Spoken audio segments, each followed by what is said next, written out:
الجمال المتكامل من السيروم بوحدو ما كيبقاش كافي باش يرجع النضارة للبشرة. كاين ايام كتحس فيها البشرة ما بقاتش كتمشي مع الروتين ديالك، كتستعمل السيروم والكريم وحتى تنظيف البشرة كديرو بانتظام، ولكن ملي كتشوف راسك في المرايا كيبان الوجه باهت ايام وما فيش داك الاشراق اللي كنتي كتشوف قبل.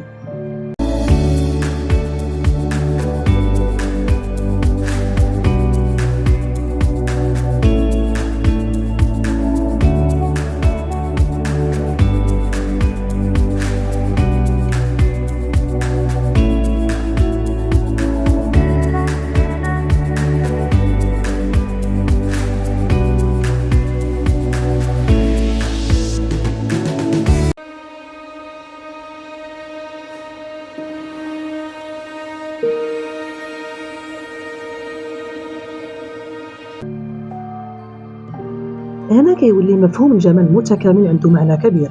الموضوع ماشي تبدل العناية بالبشرة بالمكملات الغذائية، وماشي تصدق أن منتوج واحد غادي يحل جميع المشاكل. الفكرة بسيطة، البشرة كتأثر عليها حتى الحالة العامة ديال الجسم، النعاس، التوتر، التغذية، شرب الماء، التعرض للشمس، الروتين اليومي والاستمرار، كاملين عندهم دور.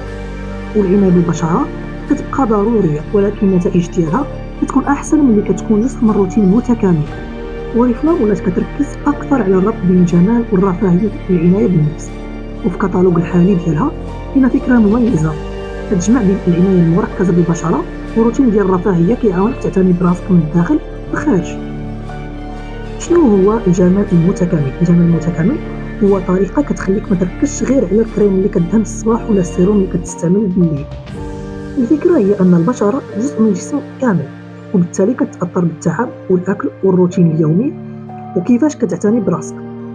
قبل كان السؤال هو شنو هو المنتوج اللي خاصني نستعمل، ودابا ولا سؤال آخر مهم، شنو هو الروتين اللي نقدر نلتزم به كل نهار باش تبان بشرتي أكثر إشراقة وراحة.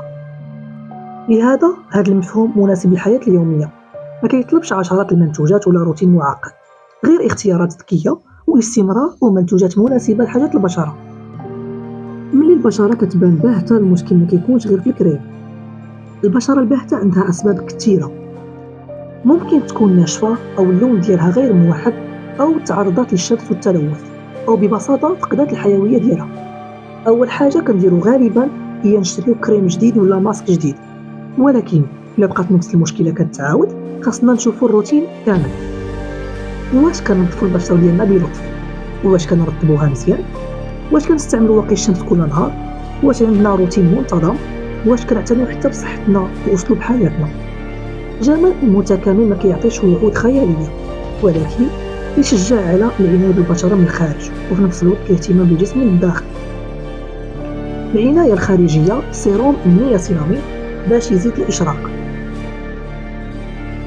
العنايه الخارجيه من بين المنتوجات اللي كتناسب هذه الفكره كاين باودر 10% ديال النياسيناميد بروكيتيكول ديال نوبيتش بلوس. النياسيناميد ولا من اكثر المكونات المطلوبه في العنايه بالبشره، حيث مناسب لانواع مختلفه من البشره وكيساعد باش تبان البشره اكثر توحدا واشراقه وتوازن. هذا السيروم مناسب الا كانت البشره باهته او اللون ديالها غير موحد او فقدات الحيويه ديالها. كنستعملو قبل الكريم المرطب، ومع النهار خاص يترافق مع واقي الشمس، حيث الحمايه من الشمس ضروريه باش تحافظ البشره على الاشراقه ديالها. الميزه ديال السيروم المركز هي انه كيعطي عنايه موجهه بلا ما يعقد الروتين، عنايه من الداخل، الرفاهيه حتى هي جزء من الروتين. من بعد كيجي دور عنايه من الداخل، وهنا كتدخل مجموعه ويلوزوفي، مثلا اوميغا 3 ديال ويلوزوفي. المكمل الغذائي يقدر يكون جزء من الروتين اليومي ديال الرفاهيه، ما كيعوضش العنايه بالبشره ولكن كيكملها بأسلوب حياه متوازن. العنايه من الداخل ماشي معناها تستعمل السيروم والكريمات، ولكن تفهم ان جمال البشره يتاثر حتى بالعادات اليوميه والاستمرار. لهذا جمع بين باودر 10% ديال النياسيناميد بروكيتيكول نوبيتش بلوس و اوميغا 3 ديال ويلوزوفي يقدر يعطي روتين اكثر تكاملا. واحد كيهتم بالبشره مباشره والثاني كيدعم الرفاهيه العامه. علاش هاد الطريقه كتدفع اكثر بعد 35 او 40 او 50 عام؟ مع التقدم في السن البشرة كتولي محتاجة للاستمرار أكثر من أي وقت فات، ما كتبقاش كتستافد من العناية المتقطعة بحال قبل. بعد 35 أو 40 أو 50 عام بزاف ديال الناس كيلاحظوا نقص في الإشراقة، جفاف، ملمس أقل نعومة، نقص في المرونة وملامح كتبان عيانة. الحل ماشي تزيد عدد كبير من المنتوجات، ولكن تبسط الروتين: تنظيف، سيروم، ترطيب، واقي شمس ومنتوج مخصص للمشكل الرئيسي ديال البشر. والجمال المتكامل كيزيد خطوة أخرى: الاهتمام بالجسم كامل ماشي غير بالبشرة. روتين بسيط ديال الجمال المتكامل مع أوريفلام. الصباح تنظيف لطيف للبشرة، من بعد نستعمل باودر ديال 10% ديال النياسيناميد بروكيتيكول ديال نوفيتش بلوس. ثاني حاجة نستعمل كريم مرطب مناسب، واقي شمس. بالليل تنظيف البشرة، سيروم، كريم المرطب. أما ويلوزوفي يقدر يكون جزء من الروتين اليومي حسب الاحتياجات ديالك مع الالتزام والاستمرار. السر ماشي كثرة المنتوجات، السر في الاستمرار. من أكثر الأخطاء اللي كيوقعوا فيها الناس هو يشريو منتوجات كثيرة بلا خطة. سيروم لأنه مشهور، كريم لأنه كان مخفض، ماسك لأنه كيواعد بإشراقة فورية، مكمل غذائي لأنه شي واحد نصح بيه. المشكل ماشي في التجربة، المشكل هو غياب خطة واضحة. سول راسك هذه الأسئلة: شنو بغيت نحسن في بشرتي؟ شنو هو الروتين اللي نقدر نلتزم به كل نهار؟ شنو هي العناية اللي كتناسبني من الداخل والخارج؟ من بعد غادي تولي الاختيارات أسهل. سيروم بالنياسيناميد للإشراقة وتوحيد اللون، كريم للترطيب، واقي شمس للحماية اليومية، ومنتوج من فيلوزوفي يكمل روتين الرفاهية. ماشي دير أكثر، دير صح. واش تستحق هذا الروتين؟ إذا كانت البشرة ديالك باهتة، عيانة، أو اللون ديالها غير موحد، يمكن حان الوقت باش ما تركزش غير على منتوج واحد، ولكن تبني الروتين المتكامل.